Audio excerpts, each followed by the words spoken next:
family I grew up in, we didn't have very much, but my parents were extremely generous with what they did have. So it taught me that, and again, being raised in a Christian home, I was taught very early on that whatever we had was to be used for the Lord. My mom has told me just story after story of the Lord providing for us when we needed it. And she tells the story of one time she was at our church with the family, and a single mom came up to her and said, I'm so thankful your husband gave me $2, and I really needed that. And I just wanted to let you know that. And my mom said she was fighting back tears because she knew that was our last $2. And so that just spoke to me that,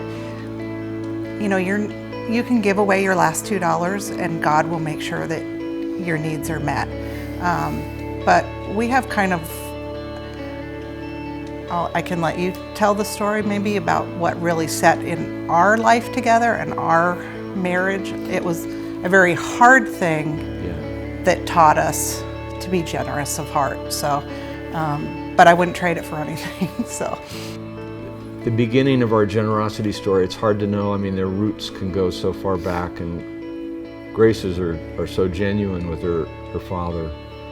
But going further, right after Grace and I were married, I'd been working in banking for a few years at the time, and things seemed to be going well. We bought a house right after we got married, small little place, but we loved it. I took a couple of weeks off this is just a couple of months into our marriage, took a couple of weeks off to move in and do a few repairs and whatever. Got back to work, first meeting of the morning, I was laid off. So there we were, fresh new mortgage, no savings. I mean, married 6 months. Married 6 months, already everything we had had already been put into the house. But we had a neighbor, Larry and Cindy Bell, I'll even name them. Strong Christian family. We had gotten to know them just in passing, not deeply, but well enough that we both knew we were Christians. Larry was at the time, became a great mentor for me. He came over, and they were not overly well off either. His business was struggling, but he came over to me and first offered comfort, but very quickly and very soon after that, in the same conversation, he says, "Don't forget to be faithful in giving to the Lord." So we did. It was very difficult, a little like Grace's example of $2 to give to somebody who needed it when it was your last $2. But we resolved at that point, and we kind of knew without speaking it, that it was a foundational moment for our marriage and our lives. Time to be faithful. And we learned it early.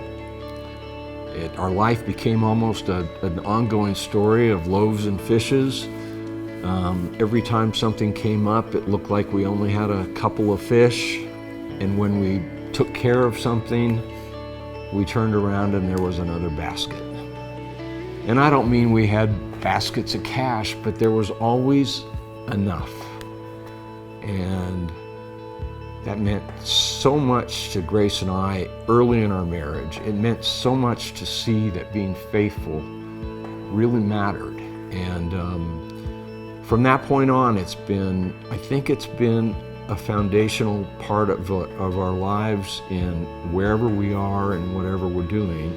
A great deal of it goes back to the church, but it also goes to other things as well, and when there's a need. And so we feel very strongly that we need to continue to be faithful in that way, no matter what our circumstances are, good, bad, or just okay.